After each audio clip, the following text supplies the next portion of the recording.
7, verset 1 jusqu'au verset 1. Mm. Quand notre embarquement pour l'Italie a été décidé, je lis dans la Bible, donc c'est une version un peu plus différente de la vôtre. Quand notre embarquement pour l'Italie a été décidé, on a confié Paul et quelques autres prisonniers à un dénommé Julius, officier de la cohorte impériale. Nous sommes montés sur un bateau d'Adramite qui devait faire voir, les écrits sont tout petits, excusez-moi. Donc, nous sommes montés sur un bateau d'Adramite qui devait faire voile vers les côtes de l'Asie et nous sommes partis. Aristarque, un Macédonien de Thessalonique, était à nous. Le jour suivant, nous avons abordé à Sidon. Julius, qui traitait Paul avec bienveillance, lui a permis d'aller chez les amis et de recevoir leur soin. Parti de là, nous avons longé l'île de Chypre parce que les vents étaient contraires. Après avoir traversé la mer qui baigne la Cilicie et la Pamphylie, nous sommes arrivés à Myra en Lycie. Là, ayant trouvé un bateau d'Alexandrie qui allait en Italie, l'officier nous y a fait monter. Pendant plusieurs jours, nous avons navigué lentement et ce n'est pas sans difficulté que nous sommes parvenus à la hauteur de Snide, où le vent ne nous a pas permis d'aborder. Nous avons alors doublé le Cap Salmone pour passer au sud de la Crète. Nous avons longé l'île avec peine et sommes arrivés à un endroit appelé Beauport, près de la ville de Lazé. Un temps assez long s'était écoulé et la navigation devenait dangereuse, car l'époque même du jeûne était déjà passée. C'est pourquoi Paul a donné cet avertissement. Mes amis, je vois que la navigation ne se fera pas sans dommage et qu'il y aura beaucoup de pertes, non seulement pour la cargaison et pour le bateau, mais encore pour nous-mêmes. Mais l'officier se fiait plus au capitaine et au patron du bateau qu'aux paroles de Paul. Comme le port n'était pas approprié pour hiverner, la plupart ont été d'avis de le quitter pour essayer d'atteindre Phénix, un port de Crète orienté vers le sud-ouest et le nord-ouest afin d'y passer l'hiver. Un léger vent du sud s'est mis à souffler et se croyant maîtres de leur projet, ils ont levé l'ancre et ont longé de près l'île de Crète. Mais bientôt un vent violent qu'on appelle Héraklion s'est déchaîné. Là, le bateau a été enchaîné sans pouvoir résister au vent et nous nous sommes laissés emporter à la dérive. Alors que nous passions au sud d'une petite île appelée Koda, nous avons eu beaucoup de peine à nous rendre maîtres du canot de sauvetage. Après l'avoir hissé à bord, ils ont utilisé les cordages de secours pour ceinturer le bateau. Dans la crainte d'échouer sur la Syrte, ils ont abaissé les voiles et c'est ainsi qu'ils se sont laissés emporter par le vent. Verset 18. Comme nous étions violemment battus par la tempête, le lendemain, ils ont jeté la cargaison à la mer. Et le troisième jour, ils ont jeté de leurs propres mains les agrès du bateau. Le soleil et les étoiles, le verset 20, donc le verset qui nous concerne, le soleil et les étoiles ne nous ont pas apparu pendant plusieurs jours. Et la tempête a été si forte que finalement, nous avions perdu toute espérance d'être sauvés. Je répète, le soleil et les étoiles ne nous ont pas apparu pendant plusieurs jours. Et la tempête a été si forte que finalement, nous avions perdu toute espérance d'être sauvés. Parole du Seigneur. Amen. Le soleil et les étoiles ne nous ont pas apparu pendant plusieurs jours. Et la tempête était si forte que finalement, nous avons perdu toute espérance de nous sauver. Le soleil et les étoiles ne nous ont pas apparu pendant plusieurs jours. Et finalement, nous avons perdu toute espérance de nous sauver. Cette phrase, c'est la phrase qu'un compagnon de Paul a exprimé dans une période de tempête, une période de vent très secouant, alors que Paul et son équipe étaient délégués pour aller en Italie pour une mission. Paul avait à sa disposition une équipe, c'est-à-dire tout un tas de personnes chargées pour l'accompagner pour aller exécuter la mission dont il était question. Et lorsque Paul et son équipe est sur le point de partir, et en étant sur le point de prendre le bateau, comme vous le saviez comme moi, que dans le bateau, il y a ce qu'on appelle le capitaine.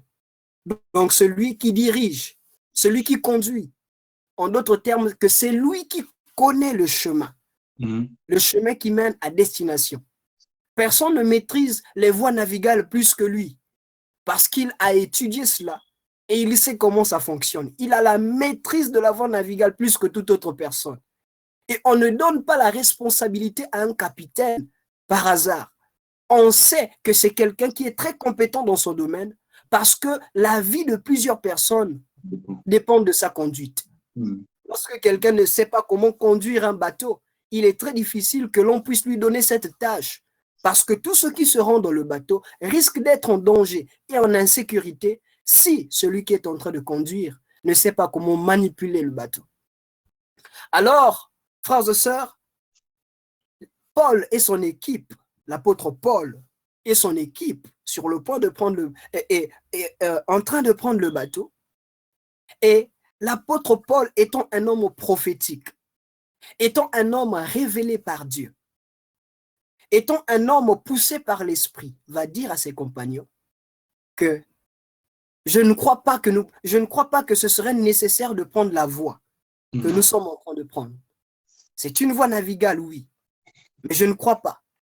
Je suis dans le doute du fait que nous puissions emprunter cette voie, cette direction, parce qu'il risque de lui arriver quelque chose.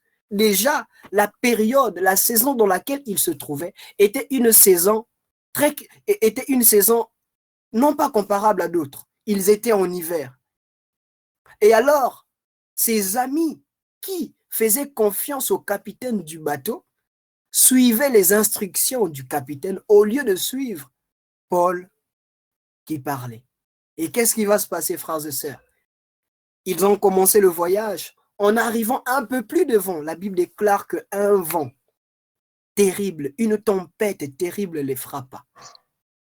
Et l'un d'eux est en train de dire que le soleil et les étoiles ne nous parurent pas pendant plusieurs jours. Frères et sœurs, c'est un cri de quelqu'un qui est en désespoir. C'est un cri qu'exprime quelqu'un qui a expérimenté l'insécurité. Il dit les étoiles. Frères et sœurs, lorsque quelqu'un est sur le point de vous expliquer quelque chose et qu'il remonte à la nature pour vous faire comprendre la situation, c'est que ça n'a pas été une chose facile. Il dit les étoiles ne nous parurent pas pendant plusieurs jours et nous perdîmes enfin toute espérance de nous sauver. Un jour, un bien-aimé m'a posé la question, mais pourquoi est-ce que lorsque tu prêches, tu ne prêches que sur les épreuves, sur les circonstances, sur les persécutions? Je lui ai dit parce que chacun de nous a un appel. Chacun de nous a son appel. Si je prêche sur l'adoration aujourd'hui, peut-être que je ne serai pas meilleur. Mais je préfère être bon dans le couloir dans lequel Dieu m'a appelé. Vous savez, frères et sœurs, il y a prêché avec connaissance, mais il y a aussi prêché avec expérience. Et c'est ce côté que j'aime. J'aime parler ce que j'ai expérimenté avec Dieu. Et là, le message a plus du poids. Je lui ai dit, je préfère être meilleur dans le couloir dans lequel Dieu m'a appelé. Cela ne veut pas dire que je ne connais pas certaines vérités de la Bible. Cela ne veut pas dire que je ne connais pas ce que c'est la repentance, ce que c'est le baptême. Mais simplement, je veux prêcher ce que j'ai vécu avec Dieu. Et frères et sœurs, c'est ce qui s'est passé avec cet homme qui est en train d'exprimer, qui est en train de nous relater que le soleil et les étoiles ne parurent au point pendant plusieurs jours et nous perdîmes enfin toute espérance de nous sauver. Ils étaient dans le doute. Ce sont des personnes qui sont arrivées sur le point de dire que non, on ne croit plus. Certainement, rien ne va plus changer. Vous savez, des fois, Dieu fait exprès de bouleverser les lois de la nature seulement pour confondre notre intelligence. Pourtant, c'est naturel que lorsqu'il est temps pour le soleil de se lever, mais Dieu bouleverse la nature.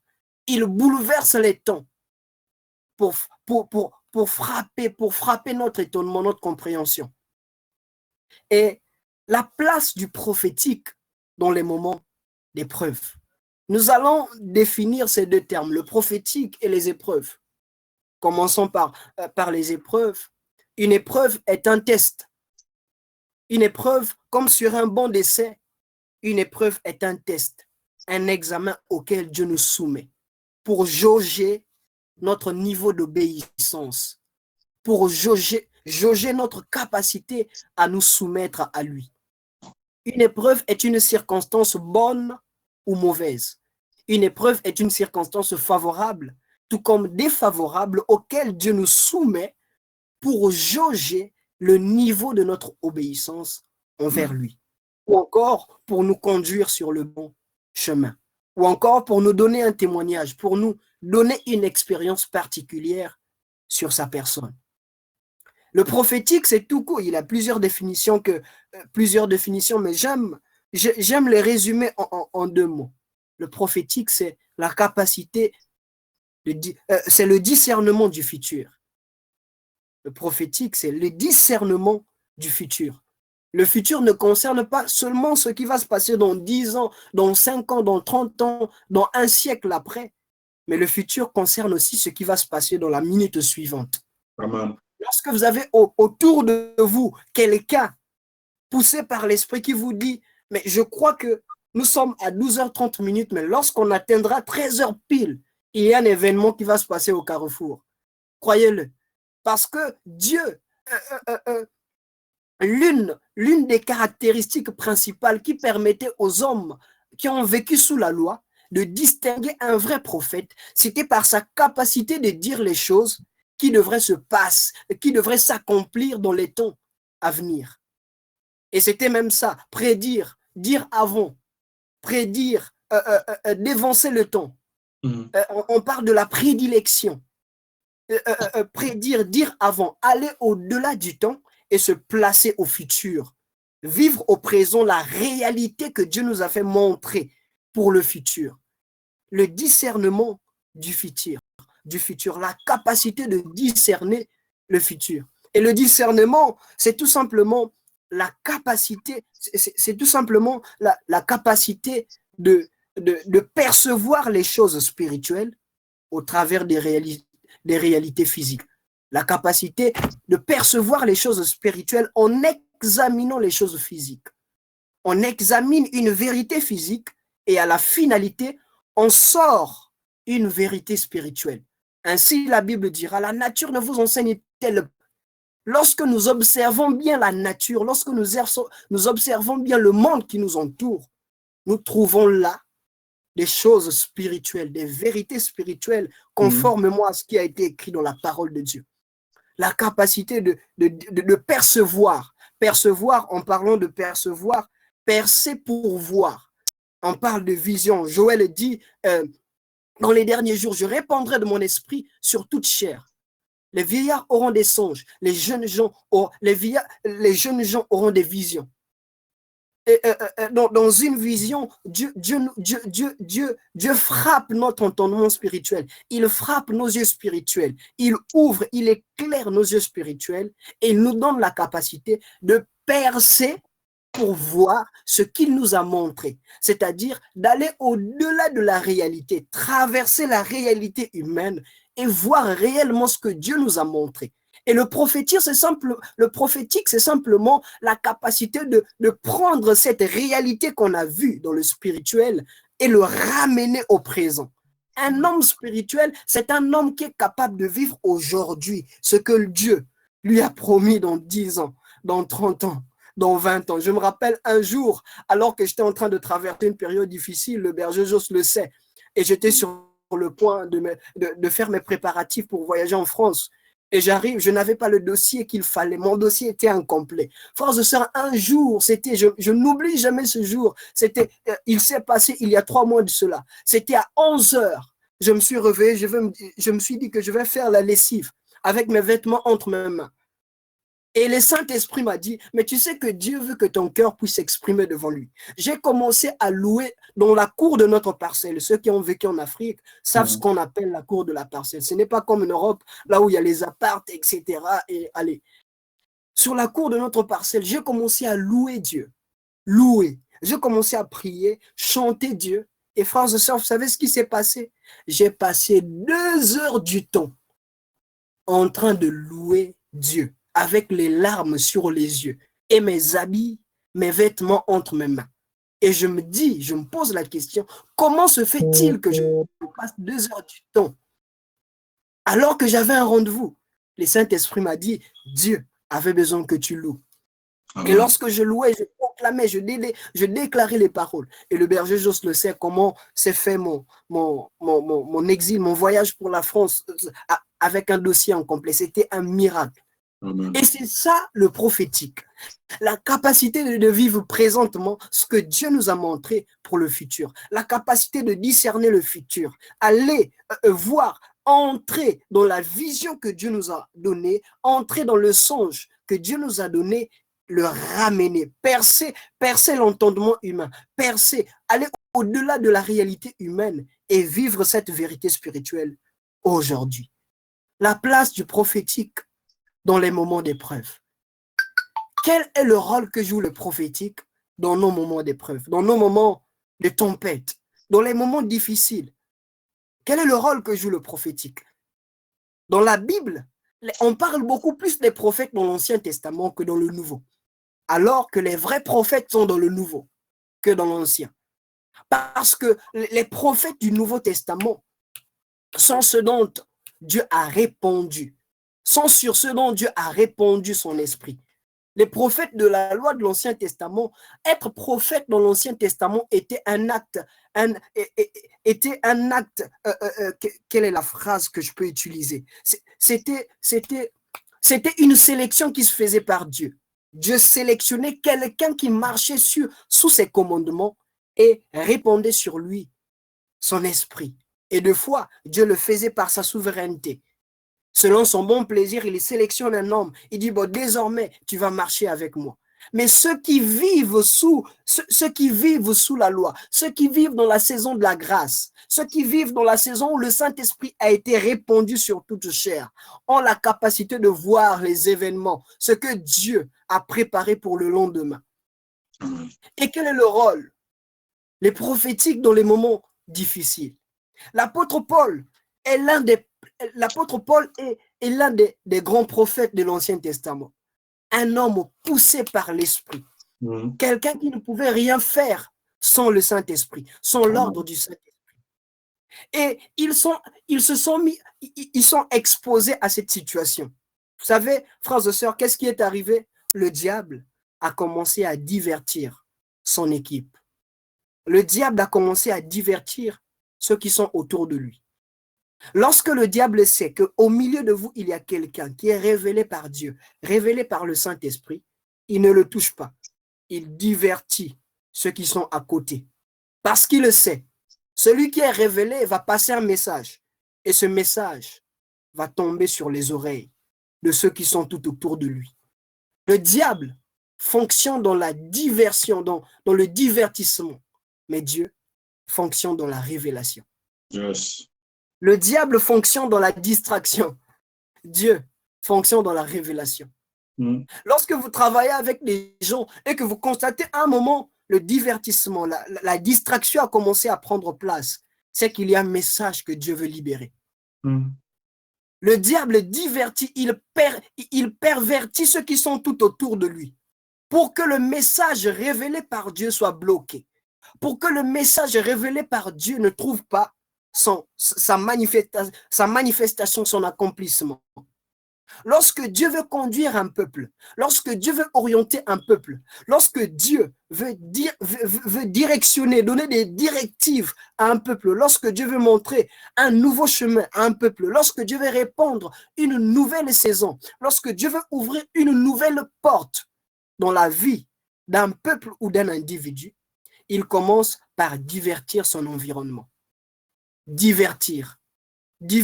Voilà pourquoi, frères et sœurs, nous devons être connectés au Saint-Esprit. Ils sont sur le point d'aller en Italie en mission. Et tout s'est bien passé lorsque celui qui leur a chargé d'aller en mission était en train de leur donner des tâches. Tout était rose, tout se passait bien. Il y avait de l'harmonie, il y avait le contact, il y avait l'unité. Mais seulement sur le point de prendre le bateau, tout a changé en un instant. Tout a changé. Pourtant, nous avons passé toute une nuit en train de prier en équipe. Pourtant, nous avons passé 10 semaines, 12 mois de jeûne et prière. Pourtant, nous avons passé 3 jours de retraite à sec.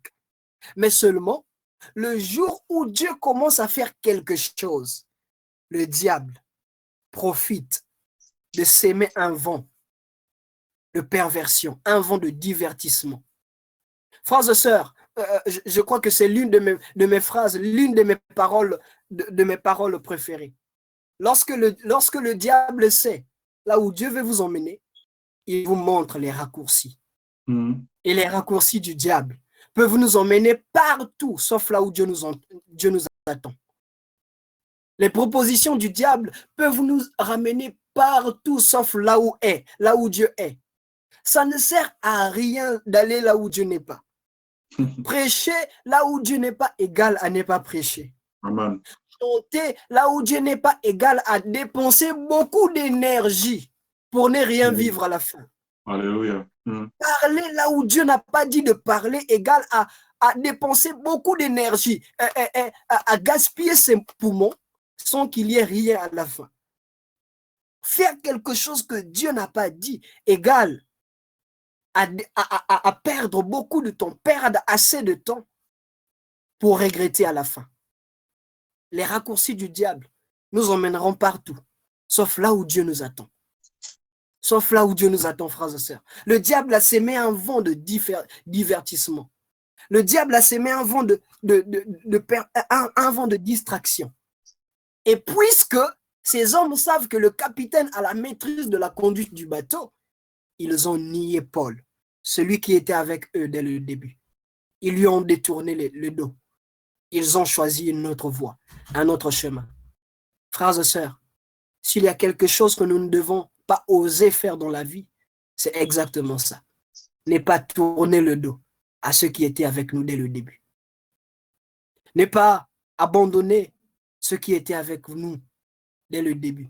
Ceux qui voyaient notre futur dans le présent. Amen. Il y a l'une de mes filles, la sœur Promesse, elle n'est pas connectée ce soir, mais certains d'entre vous, vous la connaissez. Je l'aime beaucoup, mais on se dispute souvent parce qu'on a presque les mêmes âges, mais elle me respecte beaucoup. Et on doit apprendre à considérer les personnes qui nous respectent. Je l'aime beaucoup et je la respecte beaucoup. C'est quelqu'un qui était capable de voir en moi ce que tout le monde ne pouvait voir. Cette jeune fille me disait souvent, je me rappelle, il y a des mois passés, il y a des mois, des temps vraiment passés où elle me disait, Papa Dolvi, je crois en toi. Papa Dolvi, tu sais, Dieu va t'emmener loin. Tu sais, Dieu a des grandes choses à faire avec toi dans ta famille. Et des fois, j'ignorais. Elle me rappelait des choses que ma mère me disait dans son vivant. Elle me rappelait des choses que j'ai entendues il y a 10 ans, 30, il y a 10 ans, 15 ans passés. Et ces personnes qui ont commencé avec nous, frères et sœurs, il peut y arriver que quelqu'un qui a commencé avec nous puisse partir. Mais il y a aussi des personnes, il y a des relations pour une saison, des relations pour une raison, mais des relations aussi pour toute la vie. Lorsque nous sommes capables de voir tout autour de nous, les personnes que Dieu a mis à nos côtés pour aller avec nous jusqu'à destination, nous devons les préserver. Pourtant, Jésus savait qu'il y avait un démon. Il a dit, je connais. L'un d'entre vous est un démon, mais je l'ai choisi. Oh Jésus. Alors, pourquoi tu es en train de bouleverser la révélation de Dieu? Pourquoi veux-tu fonctionner avec un démon? Pourquoi veux-tu travailler avec un démon? Judas n'était pas possédé par un démon. Il était un démon. Et Jésus dit, je lui ai choisi. Parce qu'il savait que Judas était la pièce maîtresse pour l'accomplissement de sa mission ici-bas.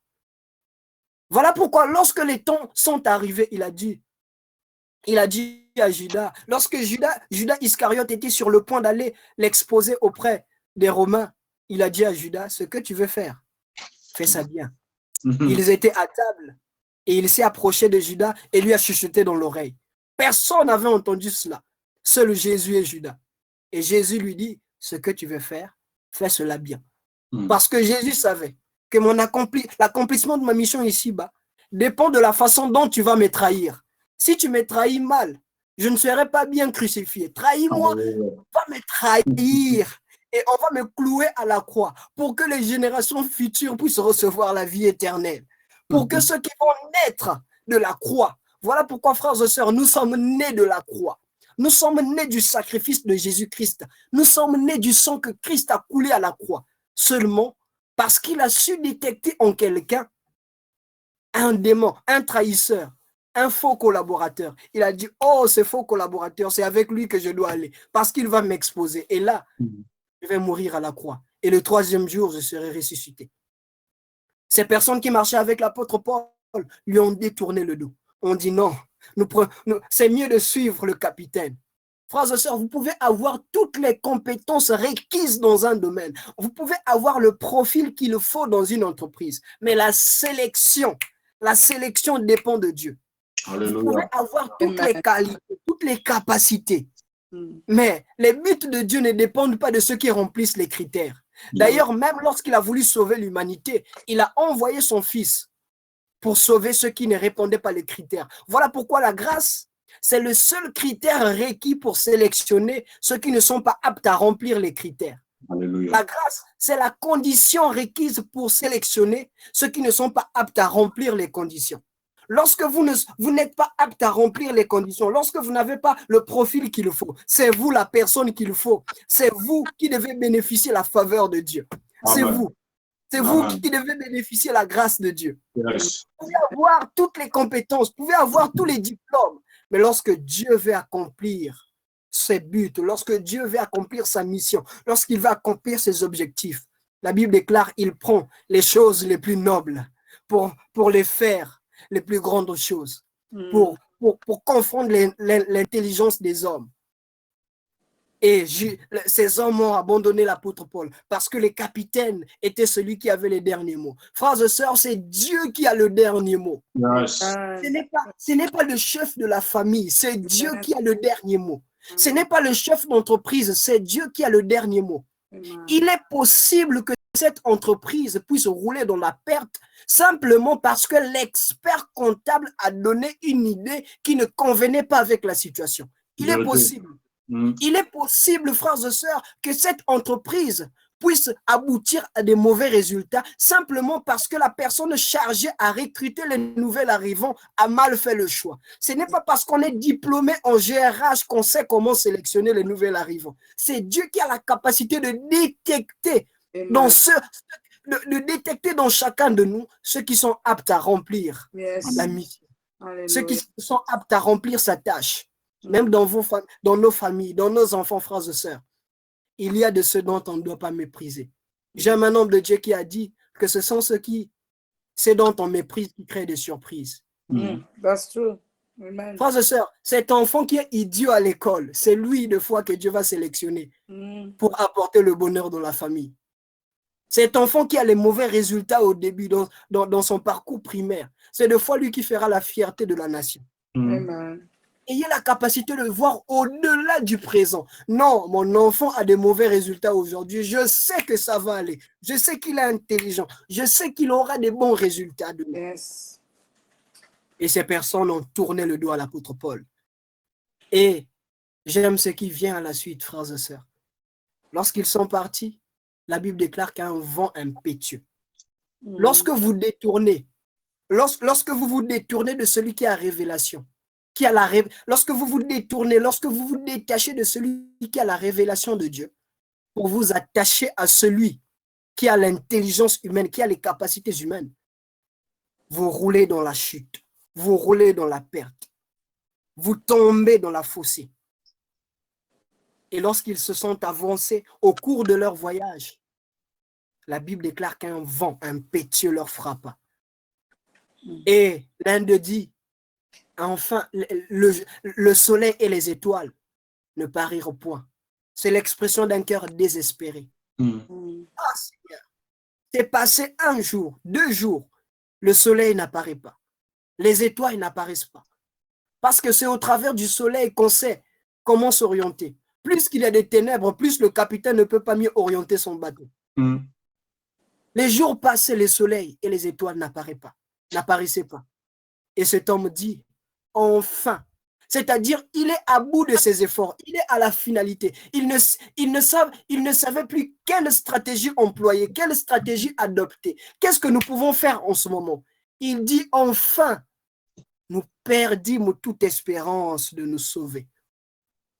Lorsque nous nous sommes fiés à notre intelligence, lorsque nous nous sommes fiés à nos relations, lorsque nous nous sommes fiés à nos moyens financiers pour régler ce problème et que rien n'est abouti à la fin, cela est la preuve que Dieu est celui auprès de qui nous devons toujours aller pour mieux nous orienter. Même lorsque nous avons les relations qu'il faut, même lorsque nous avons les compétences qu'il faut, frères et sœurs, dans une entreprise pour apporter une solution, même lorsque nous avons le don spirituel qu'il faut dans une église, ne cessons jamais de dire à Dieu, qu'est-ce que tu attends, Seigneur? Qu'est-ce que tu attends? Je vais prendre cette voie, mais tu attends quoi?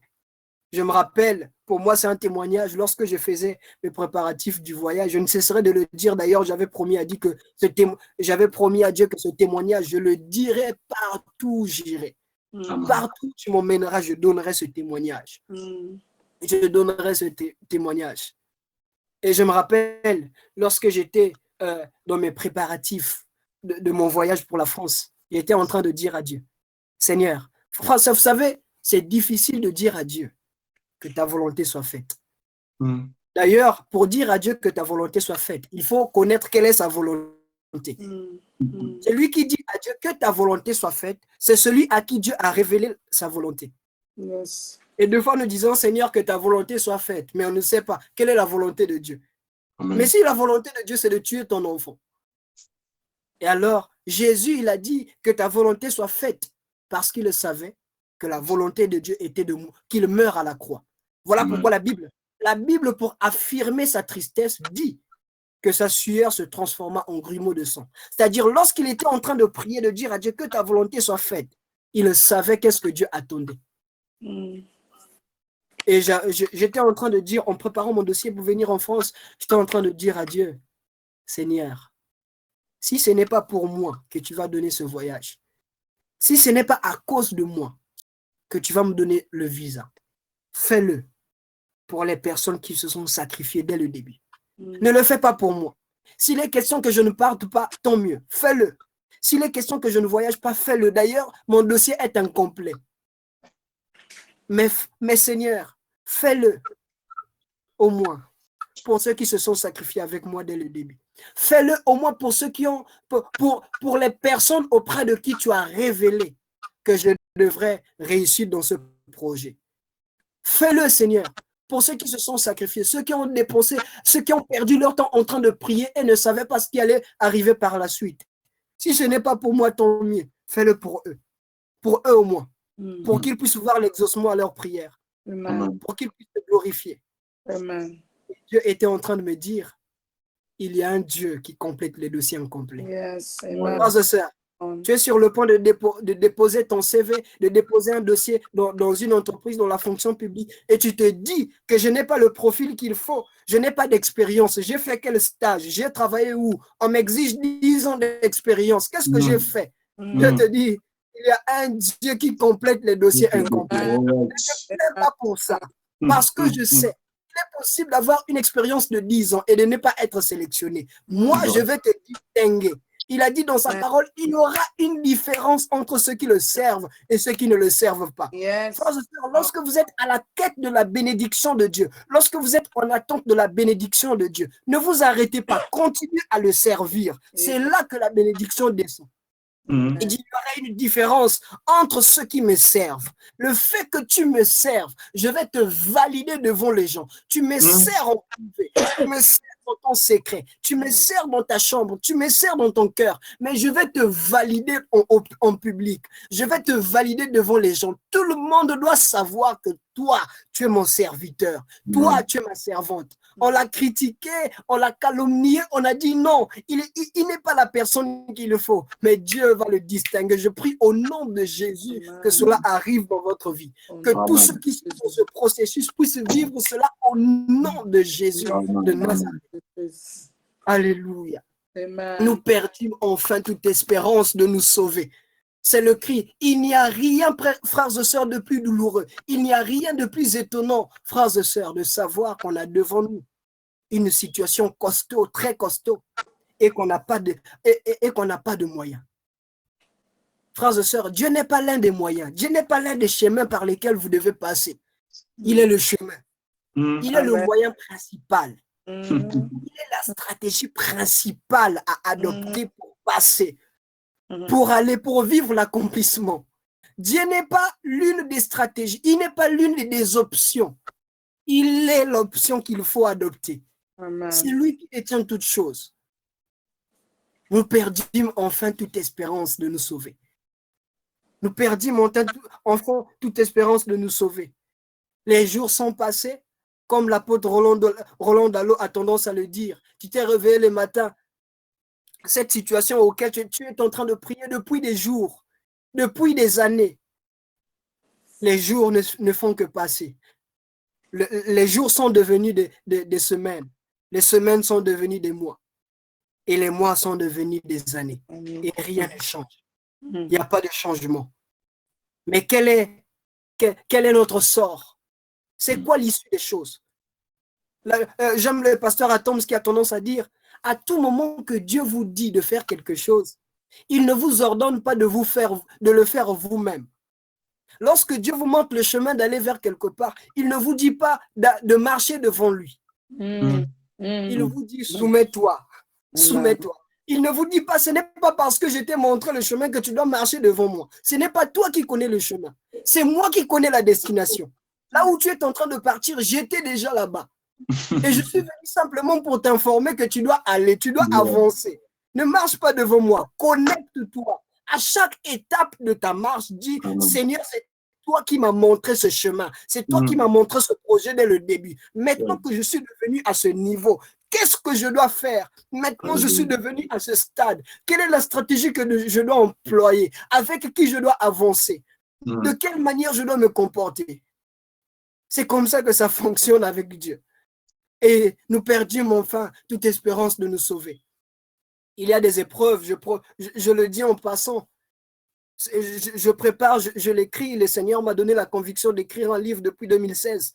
Lorsqu'il a repris la femme qui m'a emmené au monde, le Seigneur m'a donné la conviction d'écrire un livre et que je suis en train d'écrire jusqu'aujourd'hui. Et les gens, ceux qui savent que j'ai écrit ce livre, se posent des questions, mais pourquoi ça met du temps comme ça? Oui, parce que Dieu a dit, ce n'est pas le moment. Amen. Et dans ce livre, il y a une partie où je dis, il y a des épreuves qui sont dues. Il y a des épreuves dues par la désobéissance. Amen. Il y a des épreuves qui sont dues à cause de notre désobéissance. Il y a des épreuves qui sont dues au travers de notre appel avec Dieu. Il y a un type de preuve que nous vivons qui est lié à notre appel avec Dieu.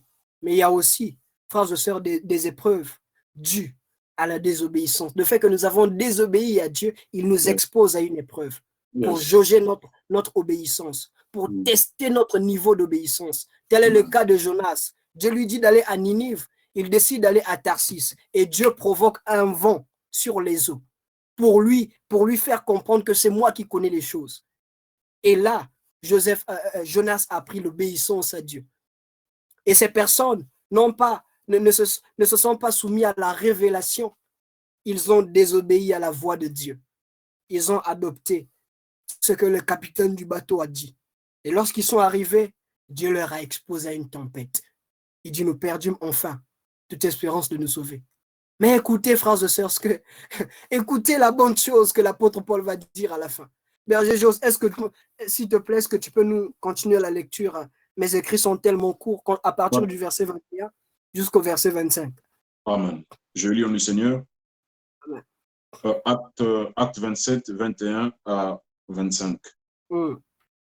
On n'avait pas mangé depuis longtemps. Yes. Alors Paul, se tenant au milieu d'eux, leur dit, ô homme, il fallait m'écouter et ne pas partir de Crète, afin d'éviter ce péril et ce dommage. Maintenant, je vous exhorte à prendre courage, car aucun de vous ne périra. Et il n'y aura de perte que celle du navire. 23. Un ange de Dieu à qui j'appartiens et que je sers m'est apparu cette nuit et m'a dit, Paul, ne crains point. Il faut que tu comparaisses devant César. Et voici, Dieu t'a donné tous ceux qui naviguent avec toi. C'est pourquoi, ô homme, rassurez-vous, car j'ai cette confiance en Dieu qu'il en sera comme il m'a été dit. Alléluia. Alléluia. Alléluia. Amen. Amen. Tout ce qui intéresse l'apôtre Paul, celui que vous avez détourné le dos, est devenu celui qui vous donne du courage.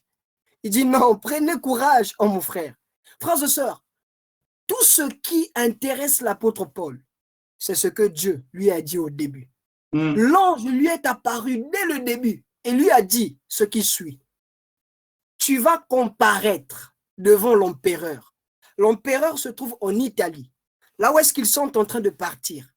L'ange lui a dit, toi là où est-ce que tu es en train de partir, tu vas comparaître. C'est-à-dire, tu vas te présenter devant l'empereur. C'est-à-dire, l'apôtre Paul s'en fout des détails qui arrivent sur le chemin. Quel que soit, même lorsque le vent arrive, tout ce qui l'intéresse, tout ce qu'il sait, c'est qu'on m'a dit que je vais comparaître devant l'empereur.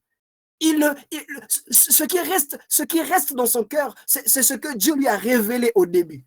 Frères et sœurs, ce que Dieu vous a montré dès le début doit être la source de votre motivation pendant que vous êtes dans des temps de difficulté. Moi, je sais, je suis en train de vivre une situation difficile, mais je sais que Dieu m'a dit, frères et sœurs, là, ne vous moquez pas de quelqu'un qui porte en lui les promesses de Dieu. Ne vous moquez pas de quelqu'un qui porte en lui les promesses de Dieu. Ne vous moquez pas ne critiquez pas quelqu'un en qui Dieu a dit que je ferai avec toi des choses. Amen. Cette personne est comme une femme enceinte. C'est comme une femme qu'on a engrossée. Les mois vont passer, mais lorsque le temps arrivera, elle finira par accoucher. Amen. Cette sémence qu'on a déposée au-dedans d'elle va voir le jour. Ne vous moquez pas de quelqu'un qui a les promesses de Dieu. Lorsque quelqu'un vous dit que Dieu m'avait dit que je serais ceci, frères et sœurs, ne vous moquez pas de lui. Amen. Ne vous moquez pas de lui parce que ces personnes sont la cible de Dieu. Dieu, la mémoire de Dieu ne s'épuise jamais. Amen. Oh yes. J'aime le dire que notre Dieu n'a pas de perte de mémoire. Il est celui qui est capable d'aller voir ce qu'il t'a promis il y a 10 ans, il y a 30 ans, il y a 40 ans, et l'emmener à l'exécution. Dieu n'a pas de perte de mémoire. Sa mémoire ne s'épuise pas. Sa mémoire n'est jamais périmée. Non, il sait que ce que j'ai dit à celui-ci s'accomplira. Lorsque Dieu déclare une parole, cette parole devient comme un homme qui est parti en mission et qui doit revenir à Dieu pour lui dire, regarde Seigneur, là où est-ce que tu m'avais envoyé, j'ai donné cet enfant à cette jeune femme, j'ai donné le travail à cette personne, j'ai donné le diplôme à cette personne. Lorsque Dieu libère une parole dans la vie de quelqu'un qui doit s'accomplir, cette parole devient comme quelqu'un que Dieu a délégué. Il dit, écoute, vas-y, et puis tu reviens me donner le rapport. Cette parole va revenir. Voilà pourquoi la Bible dit que ce qui sort de sa bouche Oh là là, j'espère que vous connaissez ce passage Oui. mieux que moi. Ce qui Et- sort de moi revient toujours. Ce que Dieu dit ne repart jamais à lui sans Retourne qu'il jamais puisse la main accomplir vide. ce pourquoi il a été prononcé, il a été déclaré. Frères et sœurs, lorsque quelqu'un a reçu une directive de Dieu, Abraham, alors qu'il Abraham, parce qu'il était Abraham plus tard, alors qu'il savait ce que Dieu lui avait dit dès le début, Dieu lui a dit, je ferai de toi. Tout ce qui l'intéresse, c'est ce que Dieu lui a dit. Yes. Où vas-tu, Abraham? Je vais quelque part. La Bible déclare que Abraham a quitté la maison de son père pour aller dans un endroit inconnu, pour aller là où il ne connaissait pas. Tout ce qui l'intéresse, c'est d'aller. Parce que Dieu m'a dit ce qui va arriver par la suite. Lorsque Dieu vous dit quelque chose, vous avez la raison. Vous avez le droit de vous foutre de tout ce que les hommes vont dire. Focalisez-vous pour son orientation, pour ses directives. Tes amis, ton entourage, ta famille, tes frères ont le droit de vous critiquer. Ils ont le droit de ne pas croire en toi. Mais ne vous minimisez jamais sur ce que Dieu vous a dit, frères et sœurs. Tout ce qui l'intéresse, c'est qu'un ange m'est apparu et m'a dit que je vais comparaître devant l'empereur. Voilà pourquoi, dès le début, même lorsque vous étiez en train de faire cette voie, je n'étais pas dans la crainte. Même lorsque le soleil et les étoiles n'apparaissaient plus, je savais que je vais comparaître devant l'empereur. Ne vous inquiétez pas. Moi, je sais que je vais comparaître. Je vais arriver à la finalité. Si vous êtes sur le point de douter, sur le point de ne plus croire, si vous êtes en désespoir que non, nous n'allons plus arriver parce que le soleil et les étoiles n'apparaissent plus, si vous avez perdu toute espérance de vous sauver, sachez que moi, je sais qu'un ange m'est apparu et il m'a dit que je vais comparaître. Dites pour vous tout ce que vous voulez. Dites pour vous tout ce que vous voulez que non, tous les matins, je pars à l'église. Lorsque je finis au travail, je viens à l'église, je perds mon temps pour aller passer du temps dans un endroit qu'on appelle église. Dites tout ce que vous voulez sur cela. Tout ce que je sais, c'est que Dieu m'a dit qu'il y aura une différence entre ceux qui me servent et ceux qui ne me servent pas. Amen. Alléluia. Est-ce que je parle à quelqu'un? Amen, amen. Amen, amen, amen, amen. Nous allons chuter. Il dit, le verset 25, c'est pourquoi mes amis, prenez courage. J'ai confiance en Dieu. Je n'ai pas confiance au capitaine du bateau. J'ai confiance en Dieu. Si vous avez confiance au capitaine, moi, j'ai confiance en Dieu. Prenez courage. Il dit, dans ma version, il est écrit, mes amis, prenez courage. J'ai confiance en Dieu. Tout se passera comme cela m'a été dit. Nous devons toutefois échouer sur une île. Nous pouvons échouer sur un navire, mais je sais que tout se passera selon ce qui m'a été dit. Alors, frères et sœurs, vous êtes arrivés à quel stade dans votre marche avec Dieu? Les étoiles, et il n'y a plus de bonheur, il n'y a plus de pluie, tout n'est plus rose. Qu'est-ce que Dieu vous a dit au début? Le prophétique, c'est cette capacité de vivre demain, de vivre aujourd'hui ce que Dieu nous a dit demain, de vivre aujourd'hui ce que Dieu nous a dit qu'il le fera demain. Je le vis aujourd'hui parce que je sais. La capacité de percevoir, percer pour voir. Je perce, je vais au-delà de cette situation, au-delà de cette épreuve, pour voir ce que Dieu m'a dit demain. Non, que les circonstances du présent ne vous influencent pas. Les destins de Dieu ne dépendent pas des circonstances. Le temps n'a aucune influence sur les promesses de Dieu. Ce n'est pas parce que le temps passe que Dieu va changer d'avis sur ce qu'il vous a dit. Il ne changera jamais d'opinion. Il le sait, frères et sœurs. Il ne changera jamais d'avis. Ce n'est pas parce que le temps passe que Dieu va changer d'opinion. Mais c'est parce que le temps doit passer pour que nous sachions que Dieu est éternel. Amen. Qu'est-ce que Dieu nous a dit? Percevoir, percer pour voir, aller au-delà de la réalité, aller au-delà de l'humanisme pour vivre cette réalité spirituelle, pour vivre la promesse de Dieu.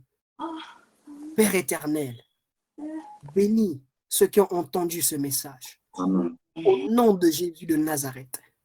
Bénis tous ceux qui ont disposé de leur temps, ont laissé leurs occupations pour être connectés ce soir.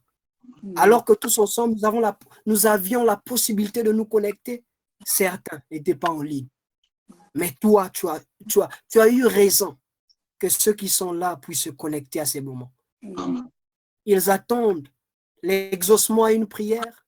Mm. Seigneur, tu sais ce que tu dois faire avec eux. Amen. Est-ce que tu peux combler leurs attentes ce soir?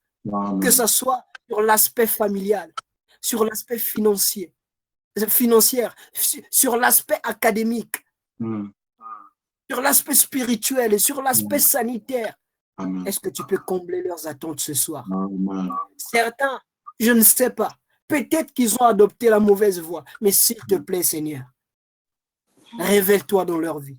D'autres, Seigneur, qui tous les jours se réveillent de fois avec des larmes aux yeux et te disent, Seigneur, mais à quel moment que cette situation sera réglée? Seigneur, est-ce que ce soir, tu peux ouvrir les écluses des cieux et venir en faveur de ces personnes, de ces bien-aimés?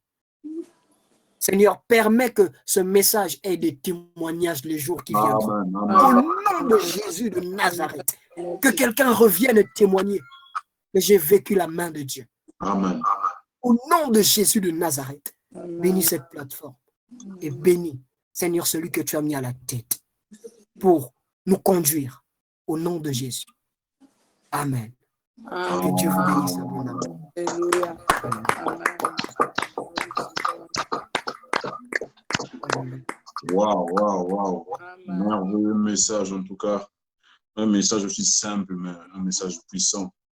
Le Saint-Esprit est fidèle. Gloire à Dieu. Alors, merci beaucoup par rapport à l'heure. Ce soir, nous n'allons pas donner la parole à chacun de nous. À moins que si tu as une question à poser, tu peux intervenir pendant qu'il est là. Quelqu'un a-t-il une question à poser, un souci? S'il n'y en a pas, nous allons libérer l'homme de Dieu. Alors, je pense qu'il n'y a pas de questions. Merci pour tous ceux-là qui ont participé à cette réunion ce soir. Nous voulons bénir le Seigneur pour la vie de son serviteur qui s'est disponibilisé ce soir pour nous parler de la part du Seigneur.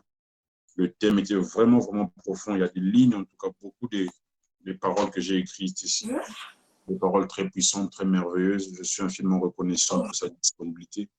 Et il a toujours été disponible pour nous. En tout cas, j'ose croire que vous avez reçu la parole qu'il faut ce soir. Et j'ose croire que la semaine prochaine, nous reviendrons pour témoigner. La sœur Tendresse, vous dites quelque chose, pardon? J'ai vu un message, je ne comprends pas ce message. Non, ça va. Ah, ok. Gloire à Dieu, il n'y a pas de question. Est-ce qu'on a été béni? Est-ce qu'on peut se manifester? Est-ce qu'on a été béni ce soir? Amen. Amen. Amen. Gloire à Dieu. Gloire à Dieu. Alors, ne perdons pas ce que nous avons reçu. Amen. Nous bénissons le Seigneur. Alors que Dieu vous bénisse. Comme annonce encore, aujourd'hui, c'était le mariage de la sœur Tiffany, la sœur et le frère Brunel. Et je pense que même actuellement, ils sont en train de fêter toujours. Alors, pour nous, c'est une très grande joie que cela est arrivé. C'est un projet qui date, mais aujourd'hui, Dieu a permis que ce projet puisse être matérialisé. Alors, nous voulons bénir le Seigneur pour cela. Alors, nous sommes arrivés à la fin de notre programme. En tout cas, que Dieu vous bénisse. Bon dimanche, et que Dieu soit Dieu dans vos maisons. On nous revoit la semaine prochaine. Bye bye. Bon dimanche. Frère Juste. Oui. Je disais, est-ce que le message a été enregistré? Parce que j'ai eu un petit souci avec la connexion, donc je n'ai pas fini. Si ça a été enregistré, vous pouvez sur WhatsApp. Pas de problème, c'était enregistré. Je pense que je vais demander à madame. Je pense que c'est Merci beaucoup. Oui, merci beaucoup. Pas de problème. Oui, tu peux passer par madame pour avoir ça. D'accord, donc je l'ai écrit tout de suite dès que je me déconnecte. Passe par elle. Merci. D'accord.